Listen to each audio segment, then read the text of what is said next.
Karate শিখি কেন? For self defence. কারাতেটা কি, খেলা নাকি সেলফ ডিফেন্স? আবার বলছি, কারাতে কি?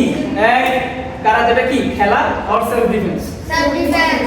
নো, কারাতে সবার আগে হচ্ছে খেলা, এরপর হচ্ছে সেলফ ডিফেন্স। মানে আমরা খেলার মাধ্যমে সেলফ ডিফেন্স শিখি, তাই নাকি? খেলার মাধ্যমে আমরা সেলফ ডিফেন্স শিখি। আমরা যদি তোমাকে যদি কেউ জিজ্ঞেস করে কারাতে কি, হোয়াট ইজ কারাতে, আমরা কি বলবো?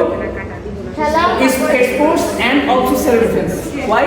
আমরা স্পোর্টস মানে খেলার মাধ্যমে সেলফ ডিফেন্স শিখি। ক্রিকেট, ফুটবলের যেমন কিছু রুলস এন্ড রেগুলেশন আছে, নিয়ম কানুন আছে, কারাতের মধ্যেও রুলস রেগুলেশন আছে। সো এখন আমরা কারাতে শিখবো, কাটা করি, ফাইট করি এবং বেসিক শিখি, মানে কি হয়।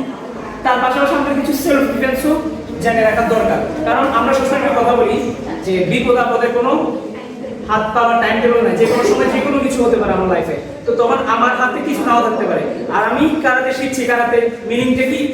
যারা সিনিয়র আছো, কারাতে মিনিং এমটি না, খালি না। তো আমাকে যা করতে হবে, খালি হাতে আমাকে নিজের আত্মরক্ষা নিজেকে করতে হবে। লাইক আমরা বলে থাকি যে নিজের জান বাঁচানো ফরজ। তো যখন আমার সেটা নিজের সেফটি বিষয় আসে, তখন আমি আরেকজনকে আঘাত করতে চিন্তা করব না। বাংলাদেশের সংবিধানে এই আইন আছে, যদি আমি নিজেকে রক্ষা করার জন্য কাউকে যদি আমি খুনও করি, সেটা আমি কি হব না, কালপ্রিট মানে অপরাধী হব না। কেন? আমি নিজের আত্মরক্ষা করার জন্য আমি তাকে খুন করছি। এটা প্রমাণ দিতে হবে যে কি আমি তাকে নিজের আত্মরক্ষার জন্য খুন করেছি, স্বইচ্ছায় না।